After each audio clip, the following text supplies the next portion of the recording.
Welcome to the Sober Unicorn. We are a gay-hosted, all-inclusive podcast about sobriety and addiction recovery for the LGBT plus community and all of our allies. I am your host, Holden, and thank you for joining us today. Well, hey, everybody. It's Holden back here again with the Sober Unicorn. I hope everybody's doing absolutely incredible today. And if you're not, I do hope your day gets better. And if you ever need to reach out, all of the ads and contact information is going to be at the end of the episode. So today we have a guest that I recently met. I've only known him for, I would say like 2 to 3 weeks now. He actually is a colleague of mine. And well, hello, Steven. How are you, Steven? Hey, I'm doing all right. Good, Thanks for good. having. Well, of course. Well, I'm glad you took the time out. The original guest canceled, and she reached out to Steven and was like, "Steven, please save me." Um, but that's okay because we'll have her on next week. I mean, I'm gonna get all the people that I know up on this podcast. Um, so I just kind of wanted to bring him on and just talk about, share his story, share his experience in recovery, and kind of share his hope with everybody listening, that there is a possibility of getting clean and sober and whatever terminology you want to use. So take us off, Stephen, with kind of give us a small backstory on what led you into recovery. Yeah, I mean that one's a long one, but but I don't know. It's one of those things where I've been, you know, I don't know, been down here for a while now, but came from Arkansas, that old podunk town, Um, came down for treatment back like a few years back, and then I got stuck down here. So I hate Florida, but here I am. But Do yeah, you really? I do. I think it's because I'm so used to like the small, Cornfield. yeah. Like just this is so fascinating. Everyone here is so rude, but but I do like Florida to an extent. I do. It's more so just like with the wild amount of population and stuff like that, it scares me still. I've been down here for years and it still like throws me off. But yeah, came down here to get clean, went to treatment, did that whole thing. But yeah, it's been it does not feel like it's been that long ago, but it's been a while now since I How first long has it been? 2017 is where I came down for treatment. Oh my God. So like you've been here like 6 years, almost a decade. Yeah, it's almost a decade. You say it like that, Jesus Christ. But yeah, Like shit, I need to go back to Arkansas. Um, so that okay, so of course I know that South Florida, and that's what I noticed when I first moved here. It seems like I would say at least 60% of the recovery here are not fucking from Florida. yep. And I would get reminded of that like every so often while I was in treatment. People would constantly like tell me or remind me that I'm not a flirt. And I don't know why that was so annoying to me.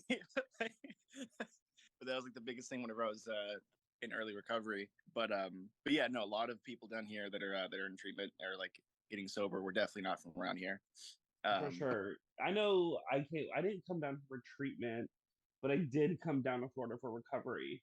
So I mean, of course, if anybody has listened to the podcast, they know that I hit my own struggles back in Texas with relapse and stuff, and I just needed a new geographical change. Even though I brought my biggest problem with me, which was myself. Um, but let me tell you though, whether you're from Arkansas, Michigan, Minnesota, Montana, wherever the hell you're from, kinfolk, is the recovery in South Florida, man, is unmatched.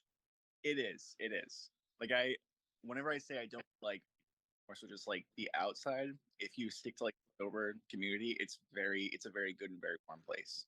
It's just like people still scares me. That's really about it. But yeah, You know what scares me is when I go to the beach and I'm like a big I'm a bigger dude, and like everybody here is Botoxed up, ass done, tits done, fucking jacked bodies, and here I am like free to titties, and it's like I that's the only thing that I'm just like, damn, like I do not fit in here. hey, at least you have something. My skin, I'm pale. I'm pale as hell. So every time I go to the beach, I'm like blinding everyone. So everyone down here is like tan. I just burn. So Yeah.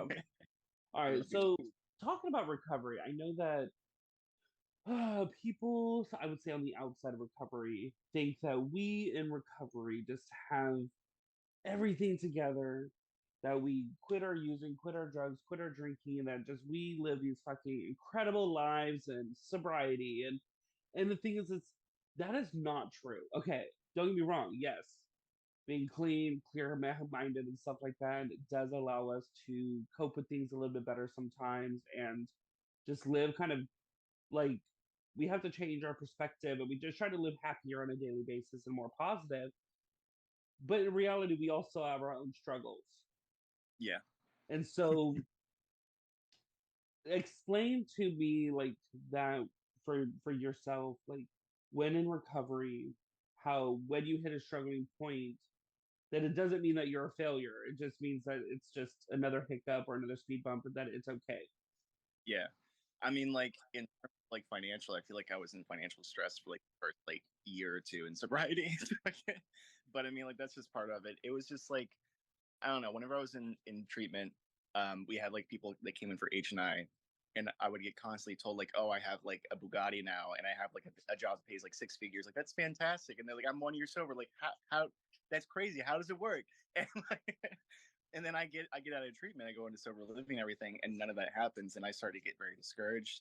Um, but it's one of those things where I feel like I had like a lot of rough time there in between of like trying to save money. Like things just kept falling through. I had to get a car, had to get my license back, and like just a lot of really dumb things. But it was just a constant struggle back and forth.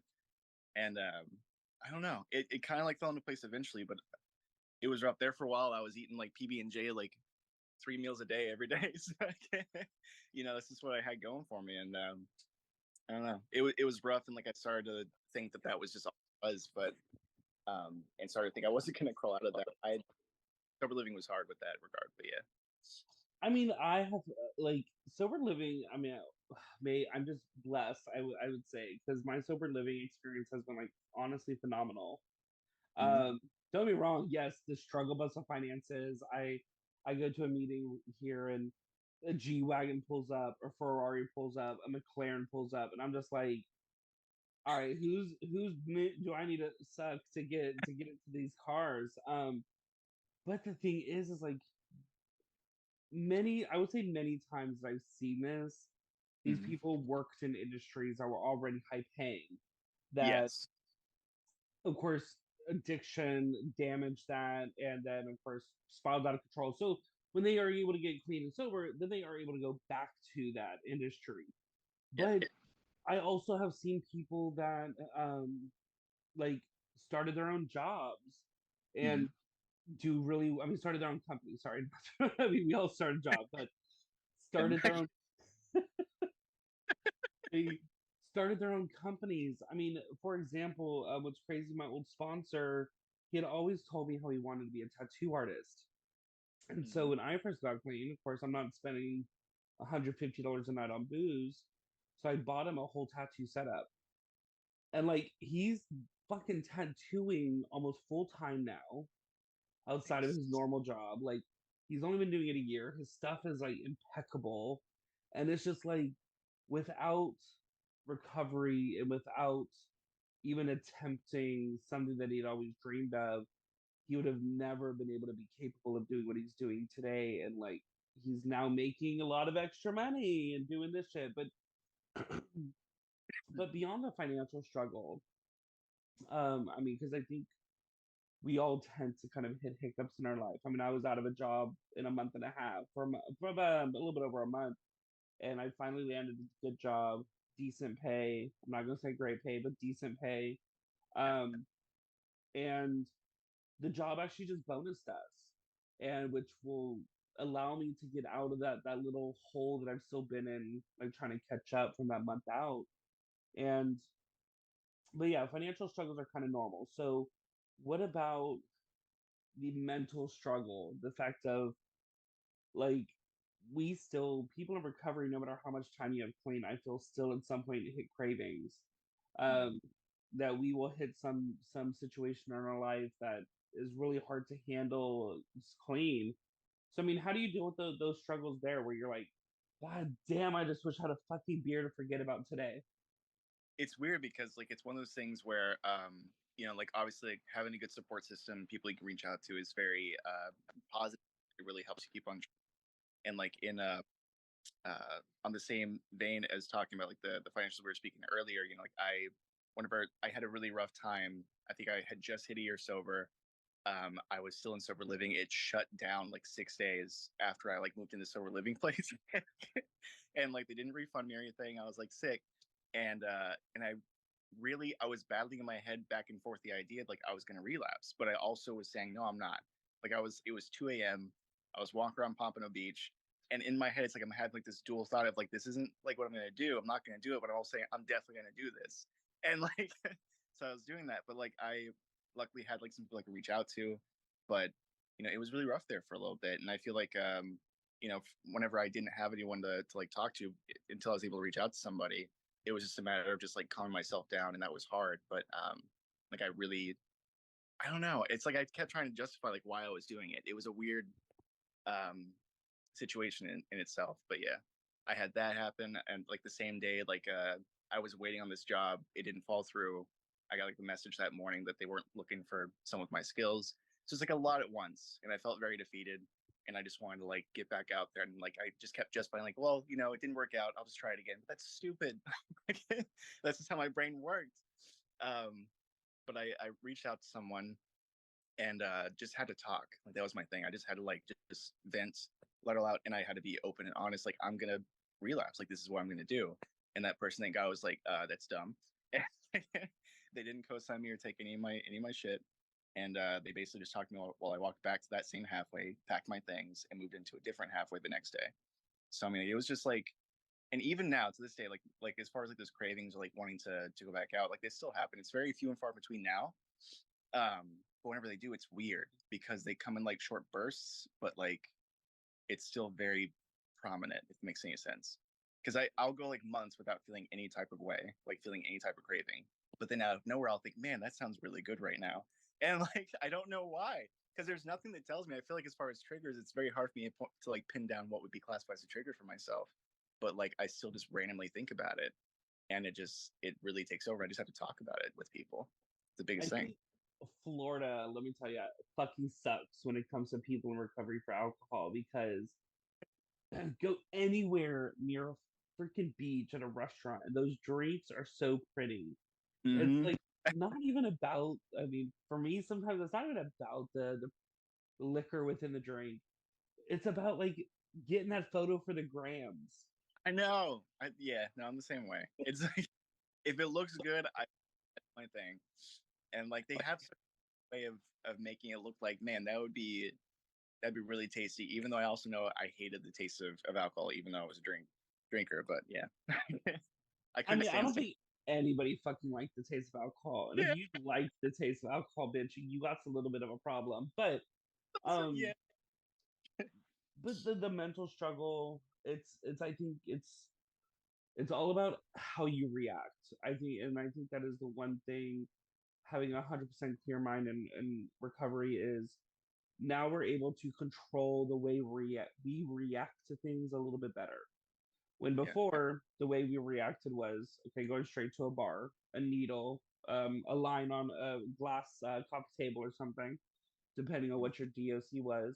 But now it's like we have a moment of time where we can go like, okay, this isn't working out, but may work out, and so we're able to like navigate a little easier. Because last before getting the job recently, I mean, I had a job offer and it was being pushed back and pushed back and pushed back, and I was like, I was starting to run out of money. I'd only been in Florida for like 3 months at this point. Like yeah, the all I wanted to do was go to Wilton Manors and get trashed because I'm like, woe is me that I just uprooted my entire life and it's not panning out the entire perfect expectation that I yep, set yep. out. What's funny, when I set out that expectation of this magical Florida ways and stuff, I was high as fuck.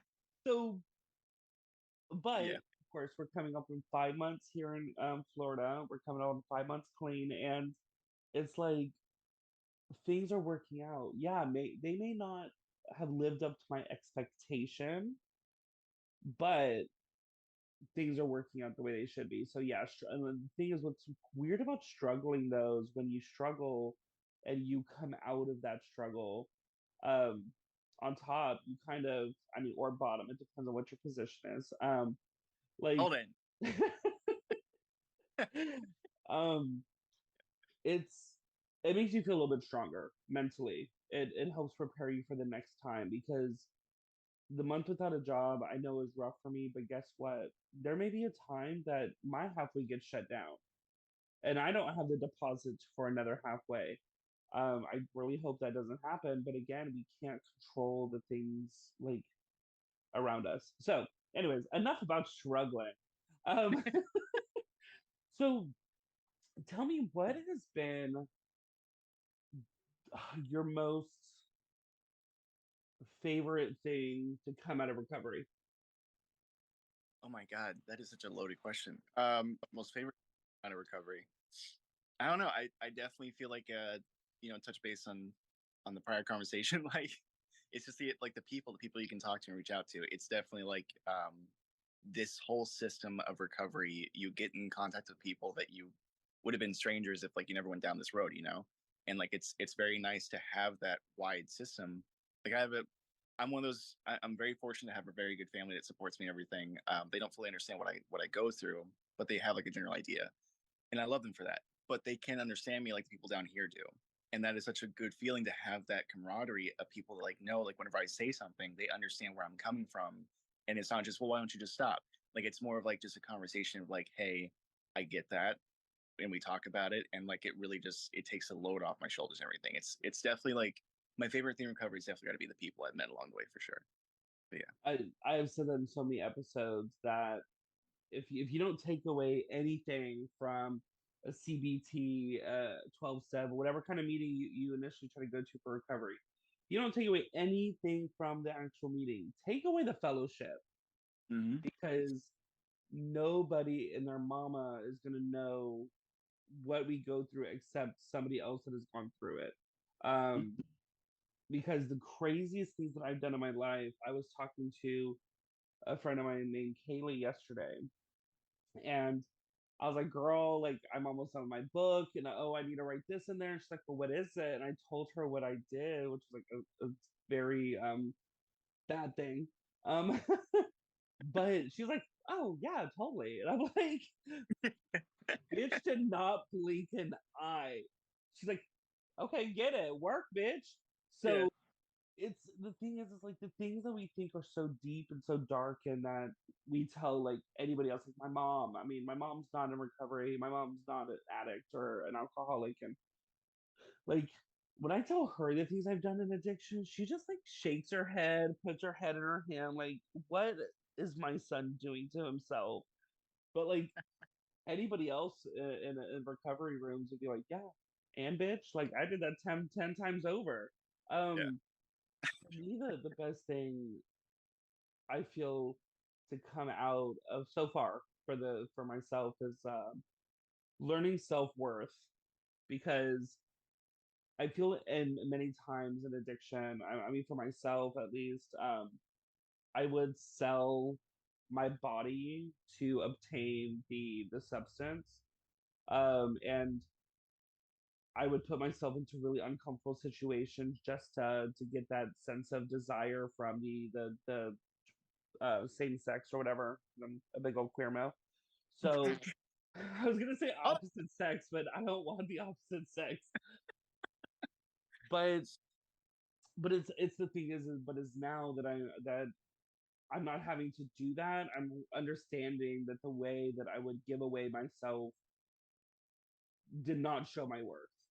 And yeah. that now that I'm knowing my worth and people that come into my life and want to talk to me, it's like, okay, well, come at me with the correct level. I'm not saying that I'm better than anybody. That is not what I'm trying to get at. But it's so much more like, okay, well, I know my worth now. And you at least show me my worth. Like, you can't walk in and offer $20 for a price that's $99.99. So don't Yeah. don't come at me with the $20 personality.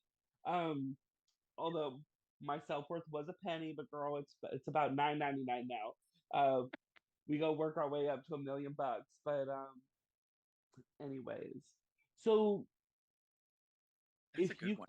if you could The self thing, as you were saying that, I'm like, man, good one. I should have went that one as well. Fuck. Because that's a really good point. I feel like I didn't. I don't know. Like when I first came down here, I was very like self-loathing a lot, and it's like you said, like people like I didn't know if people shared like similar things. I thought that I was very alone. I thought that like my experiences were not shared, that I had like this very dark thing that I just did. And then I opened up whenever I came to treatment, like in whenever I was speaking meetings, and just like people would match that. And it was like a weird sense of like relief to know that I wasn't alone in my own very shitty actions. And like, I don't know, that's a really good one, Holden. Damn you. That was a good one. well, I've been doing this podcast for a hot minute. So if you could tell, okay, let's get deep here. I should say, if you could look at your childhood, okay, before you ever picked up your first drink or drug. So with that drink in hand or that drug in a pipe, whatever it is for you, what would you tell yourself? I oh man, this question's always so hard. Like I get it. Like the thing is that I would definitely tell myself like I don't know. Like it's so cheesy to say it like it's gonna be okay. But like I don't know. Like I feel like I didn't think that I'd go down this road like when I was a kid. So like if I went back in time and spoke to myself, like I'd probably just think I was crazy. But I would definitely just say like hey man, you're worth it, like that type of thing. That's so cheesy and dumb. But that's the dumbest thing, but that's definitely what I would say. But yeah, because I feel like a lot of it definitely built off of like self-esteem issues, a lot of anxiety, and like I still share those things today. But it's a constant like progression working on it.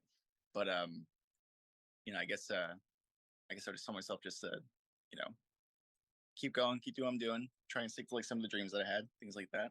But yeah, but that's the thing though is I don't know if I'd really change anything because I've had this conversation before, and like if I could go back in time, like everything I went through definitely sucked, but like the people I met and like the experiences that I had, as much as this has been hell sometimes, I definitely came out like I think in a new person than what I would have been if I would have done any other path, and I kind of like this one, I guess. But That's, yeah, I mean, that the only thing I more relate with your later answer, Mister Two Answers here. Give me an A and B option. Um, I would tell myself not to mix liquors. The thing is I am very content with where I'm at now. Yes, do we want more financial greatness? Of course, but that's not what's going to make me happy. I've been happier being at my brokest than I have when I was traveling the world. And like, because I don't really remember my traveling the world because I was fucked up.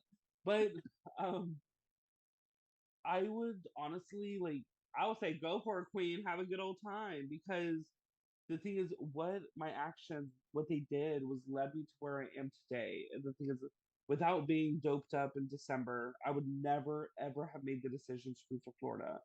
And I'm so happy that I have made this decision without um being in like addiction. I would have never have met the people that I have in my life today. Without being an alcoholic, I would have never met the people that I have in my life still that I used to drink with. So I mean, the thing is like I'll just tell myself not to mix so many different types of liquors because that shit made me sick as hell. But that's I think they call that the dirty, right? You would just bro, my bartender was like, Holden, are you sure? Because I was doing like tequila, then some vodka, then some Rumplemans, and then some Jameson. She's like, and then some beer. She's like, what the fuck is wrong with you? I was like, girl, I'm just trying to get turned up. all Anyways, about yeah for sure.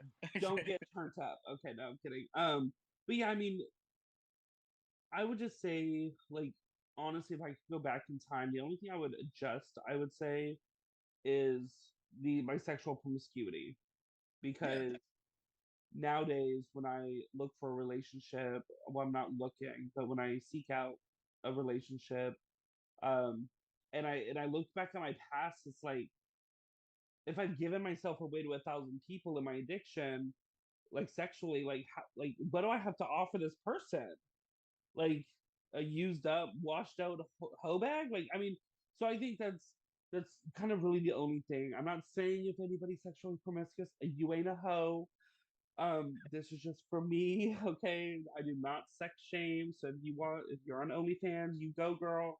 Um, I mean, actually, I just had a porn star on here as well. He works with two of the largest porn companies, but um, his name is Drew Valentino. Go listen to his episode.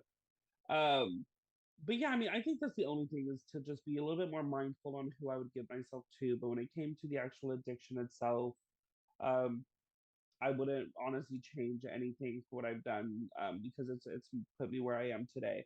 So before we end this episode, because I know you got shit to do, and it's good weather finally today, so I need to go get my suntan on. Um, what is something that you haven't shared or that you would just like to tell somebody that may be still struggling out there? I mean, I would just say, just like, like we were talking about earlier, just stick to the people that are around you, like ask them, for good advice, and just, I mean, like it's definitely one of those things you're going to feel discouraged. You're going to have moments where you feel like it's not entirely like worth to go through with it, but just keep going, just keep trying that. Because I mean, again, I wanted to quit so many times in early sobriety, and I'm really happy that I stuck through it. So just keep going and use your connections, because even if you didn't go to treatment, if you didn't have like the luxury to go to like a private place, you went to like a state place, you still have people you can speak to, like from meetings, things like that. Just use your connections, talk, and keep going, because it does get better as far as that goes. You're not going to get a Bugatti 100% of the time, but you at least have something better at the end of the line there, and that's good. I mean, you may get a Bugatti, so You just may say get it. a Bugatti, but again, I was very frustrated because like again like the promise I was made was like you're gonna make six figures and have like all these vehicles, but again, like you said, they were probably working in the industry before, or they just had like the right connections, everything, and like um it doesn't make anything different, and like I wouldn't change like the road I went down. But in early recovery, I was very upset. I was I thought I was owed something, but yeah, that was just me being dumb. But And yeah, the thing is too is for me what I learned working in this world of work is don't allow the fear of losing your job stop you from seeking out help. The thing is, it's most important. Number one, ask for help. And if you need to seek out treatment, seek out treatment. The thing is like there are teams at every treatment center here in the world in America. There are teams of people that know exactly how to call your employer and help you through that process so you don't have to do it alone. So the thing is, don't allow the fear of, well, what is my job going to think of this? Because guess what? You're not the only addict that has ever called HR and said, I need help. So there are policies put in place at companies to help their employees get assistance and come back to work. So first and foremost, I would say swallow your pride like you're good at swallowing everything else, and just ask for help. That's the key point I feel. So, thank you so much, Stephen, for coming on and joining us today. thank you for having me. Thank you again for listening to today's episode. Hit that follow button to be notified about new episodes every week. If you'd like to reach out to us, you can find us on Instagram at The Sober Unicorn Podcast or on our website at thesoberunicornpodcast.com. There you will find our episodes as well as our very own sober-owned shop featuring products from small businesses that are sober-owned. And remember everyone, don't be normal, be a unicorn, but better yet, be a sober unicorn.